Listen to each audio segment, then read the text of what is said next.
Oiê, bem-vinda, Luz, ao nosso devocional da semana e estaremos aqui hoje debruçando na palavra do Senhor e meditando no Evangelho de Lucas.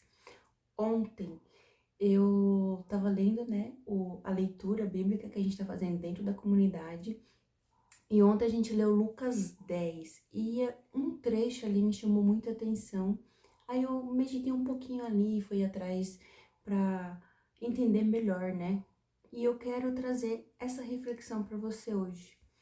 E essa reflexão tá lá em Lucas, capítulo 10, a partir do versículo 25, que diz assim: certa ocasião, um perito da lei, a saber, um escriba, levantou-se para pôr Jesus à prova e lhe perguntou: Mestre, o que preciso fazer para herdar a vida eterna? O que está escrito na lei? Respondeu Jesus. Como você a lê? Aí ele responde: ame o Senhor, o seu Deus, de todo o seu coração, de toda a sua alma, de todas as suas forças, de todo o seu entendimento. E ame o seu próximo como a si mesmo. Disse Jesus: você respondeu corretamente, faça isso e viverá. Mas ele, querendo justificar-se, perguntou a Jesus: e quem é o meu próximo?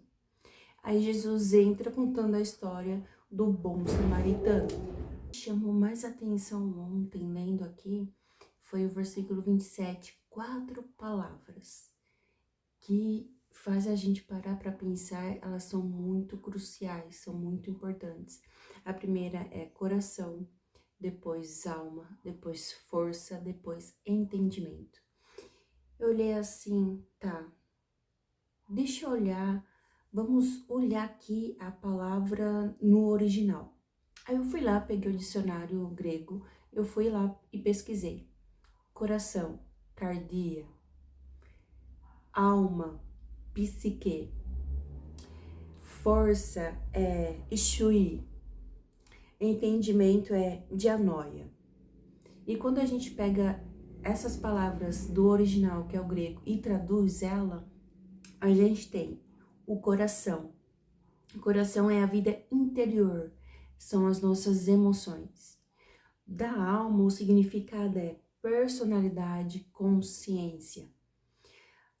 As forças é força física. E o entendimento é a capacidade de pensar. Então, para e pensa comigo, que eu fiquei pensando, ontem lendo aqui. 4 palavras que pode ser... 4 palavras, sabe? 4 palavras. Mas quando a gente olha para o texto original, que é o grego, e a gente pega a tradução dela, o significado delas, a gente percebe que é muito mais profundo, sabe? É muito mais profundo. E o interessante é que aqui em Lucas não fala, aqui diz versículo 45, perdão, versículo 27, continua, né? E ame o seu próximo como a si mesmo. Já no Evangelho de Mateus e Evangelho de Marcos, a gente vai ler também esse mesmo trecho, só que e semelhantemente a este, ou seja, anterior, que seria o quê? Ame o seu Deus, ame o Senhor. Então, semelhantemente a este, ame o seu próximo como a si mesmo. Aí, para trazer algo mais profundo, né? Porque quem está perguntando aqui é um perito da lei, ou seja, é um escriba, é um doutor da lei. E ele pergunta, e é interessante que no capítulo 11, Jesus vai puxar a orelha deles, né? Dos escribas. Por quê? Porque eles se acham tão poderosos referente a ser doutor da lei, né? A ser especialista em estudar e explicar a Torá, que Jesus chama eles de hipócritas, porque eles estão trazendo e explicando a palavra de forma errônea, com um contexto diferente, sabe?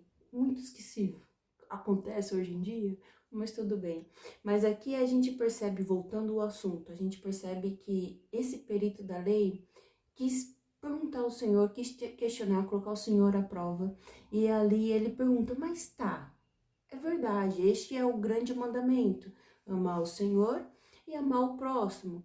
Mas quem é o meu próximo? Porque para eles, fariseus, os escribas e os demais, judeus principalmente, eles entendiam que o próximo eram eles, entre eles ali, a comunidade hebreia, a nação israelita, o povo judeu, o próximo seriam eles. Só que quando a gente olha aqui, é lindo isso, porque no versículo 36 vai dizer o quê?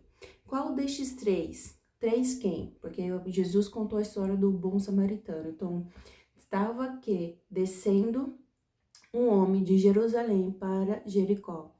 A distância de uma entrada para outra dessas cidades é de 27 quilômetros, só que Jerusalém fica 800 metros acima do nível do mar e Jericó fica 400 metros abaixo do nível do mar. Então a gente tem o que? Uma distância de caminhada de 1.040 metros, de uma descida, né? Desce, só que a distância de uma entrada para outra é 27 quilômetros. Então imagina, a pessoa tá ali descendo de Jerusalém para Jericó, aquela descida, né, montanhosa, porque quando a gente olha o contexto histórico, é uma estrada estreita, cheia de pedregulhos, onde os bandidos, né, os assaltantes ficavam escondidos entre as rochas, entre as pedras, e ali eles faziam o que queriam fazer. Então, a gente olhando o contexto histórico, então tá ali a pessoa descendo de Jerusalém para Jericó e ele é assaltado, ele é tido como quase morto, porque ele foi espancado, foi tirar todas as roupas dele, foi furtado e tudo mais. E passou três pessoas, a primeira foi quem? Um sacerdote, depois passou o quê? Um levita, e depois passou o samaritano. Tirando o samaritano, quando a gente olha o texto, né, o próximo, porque para eles, aqui na história de Jesus, para eles, o povo judeu, eles tinham o próximo como eles mesmos, entre eles, vizinhos, né, entre eles. Então a gente para pensar, poxa, se eles já tinham essa mentalidade, por que o sacerdote e o levita não foram lá e ajudaram? Por quê? Porque Jesus, contando essa parábola, contando essa história, que pode ser entendida não somente como parábola, porque quando a gente olha o contexto histórico, né, só trazendo esse adendo, quando a gente olha esse contexto histórico, a gente percebe que eram histórias reais acontecendo ali também. Então, voltando. Então, quando a gente olha Jesus dizendo, passou o sacerdote, passou a levita e eles não ajudaram, quem foi a terceira pessoa que foi aí e ajudou? O inimigo dos judeus. Quem? Os samaritanos. Os samaritanos e os judeus não se davam bem. Isso já era uma questão não somente questão religiosa, mas também envolvia política e tudo mais. Então, eles se consideravam inimigos. Então, quando o samaritano percorre o caminho e encontra ali o homem por quase morto, ele vai lá, pega ele e cuida, coloca ele no hospedeiro, né, faz a hospedagem dele, paga 2 denários, se não me engano é 2 denários. É isso mesmo. Paga a hospedagem, que está nos versículos anteriores, né? Deu 2 denários ao hospedeiro, ele disse que cuide dele e quando voltasse pagaria o restante, que fosse de ter, né? Se tivesse mais despesa. Aí Jesus fala aqui no versículo 36, qual destes três você acha que foi o próximo do homem que caiu nas mãos dos assaltantes? Aí o escriba chega e fala, aquele que teve misericórdia dele, respondeu o perito na lei. E Jesus lhe disse, vá e faça o mesmo. Então Jesus vem aqui e quebra o paradigma, né? É interessante que eu gosto muito disso de Jesus, ele quebra paradigmas.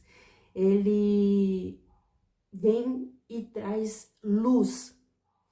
Então, o próximo é como se entre linhas, né? Jesus falando, não pense que o próximo é vocês aqui, entre vocês, entre a comunidade, entre a nação, entre vocês mesmos. Não, o próximo é aquele que vai além, né? Porque quando a gente olha o grego, né? A palavra grega do próximo tem um significado muito interessante. Ele diz que O próximo é o vizinho, mas também aquele que não tem parte com você. E Jesus quis frisar isso, né? O seu próximo não é somente da sua comunidade, o seu próximo, independente da raça, independente da cultura, independente do local onde ele está, se ele é aqui perto ou não, independente, o próximo é aquele que você trata com misericórdia, que o próprio escriba entendeu sobre isso. Então, o próprio doutor da lei subentendeu isso, que está no versículo 37, aquele que teve misericórdia dele. Isso me faz lembrar o Sermão do Monte, misericórdia. Misericórdia, dê misericórdia, porque você recebeu misericórdia. Você libera misericórdia a partir do momento que você entende que você também recebeu misericórdia. Misericórdia recebeu da parte de quem? De Jesus, de Deus. Porque sem Jesus, Deus poderia e deveria, né, nos castigar, nos destruir. Porque Deus é justo, mas a justiça dele, da justiça dele nasceu a misericórdia, que vem em quê? Jesus, que morreu pelos nossos pecados, nos dando esse acesso novamente ao Pai.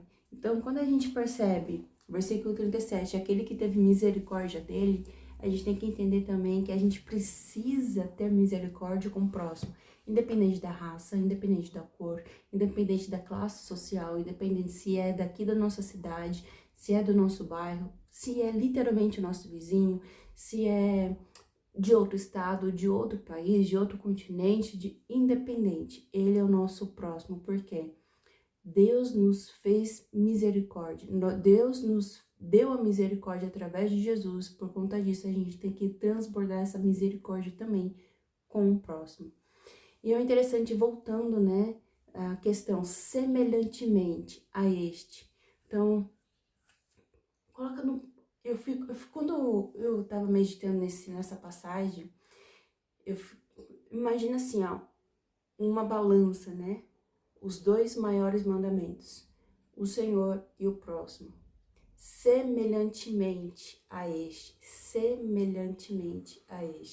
São pesos cruciais, são pesos que fazem a gente refletir. Nossa, sem esse não vai. Sem esse também, esse não vai.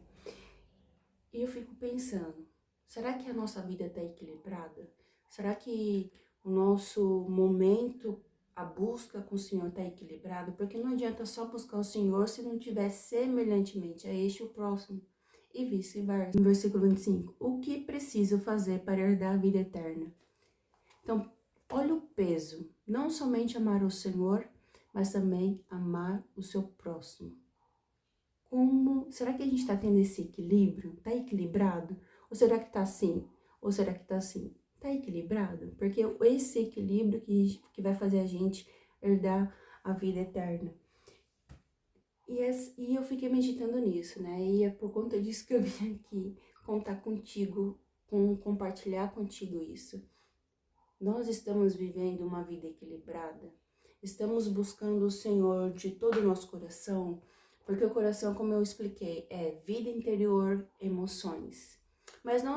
Mas esse buscar do Senhor não é somente baseado no coração, né? Baseado nas emoções, baseado na vida interior, vai além. Porque entra o quê? A alma.